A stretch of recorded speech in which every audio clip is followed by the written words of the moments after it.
Okay, it is April 24th, 2024. We are at Doreen Brandon's property. We are going to be replacing this wind damage tab. Right here, it would be this 3 tab right here that we're going to be replacing to see how the shingles hold up. You can obviously see that there's a lot of granular loss and there's just a lot of deterioration per these shingles, excuse me. I mean, there's a lot of this wear and tear on these shingles, but we will see how the shingles hold up with the repair. Gosh, excuse me. We're going to be using certain teats technique to replace these shingles. We're going to be using a flat bar to remove the seal strip that is on here. It also calls for using this pry bar, pry bar to go underneath the shingle and lift so that you can get the nails out. This one was pretty loose. And then, yeah, certain TEEDS instructions say to use a pry to, you can just do a pano, so it calls for going underneath the shingle and prying the nail out, and then going over the shingle to get the to lift the nail out. As you can see, I'm only using enough force I'm only using lifting the shingles enough so that I can get underneath the shingle and properly remove it. So, is the shingle loose? I think it is. There's one more nail over here on the edge that I didn't lift. Oh, and it actually pierced through.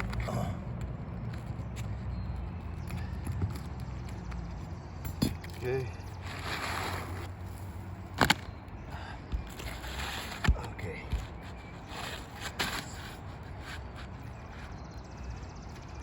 Okay, so we're using a shingle that's similar, like kind and quality.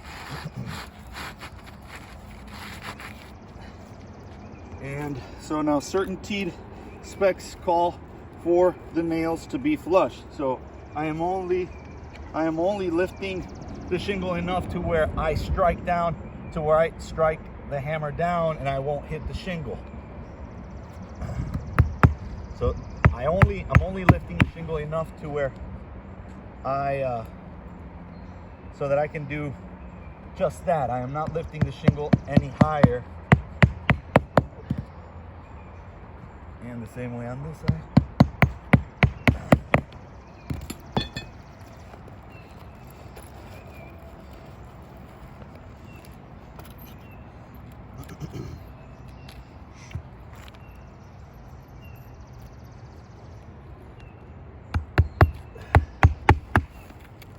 You can see all the granules that are falling off.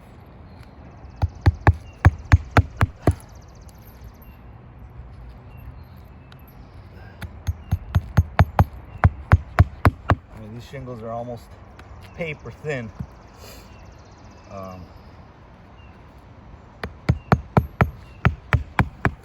Okay,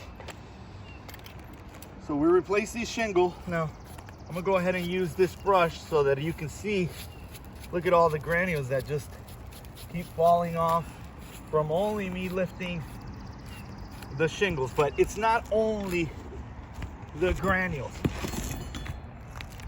If you can see,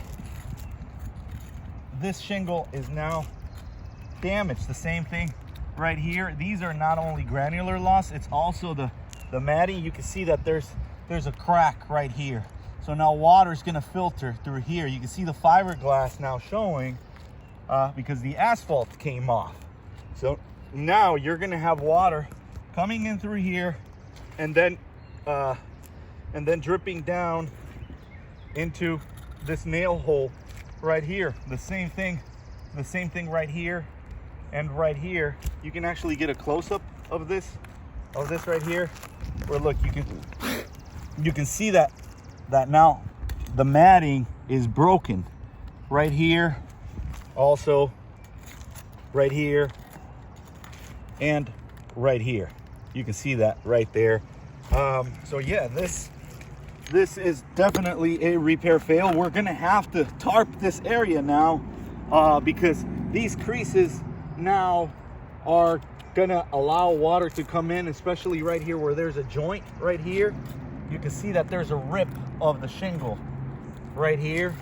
So now water is gonna come right here on this crease underneath it from here, and it's gonna end up at the bottom of these shingles, and it's gonna cause a leak. So you can see these are not only creases, these are actually matting breakage. So this definitely is a repair fail, because we're gonna go ahead and have to tarp it now, because we just managed to cause more damage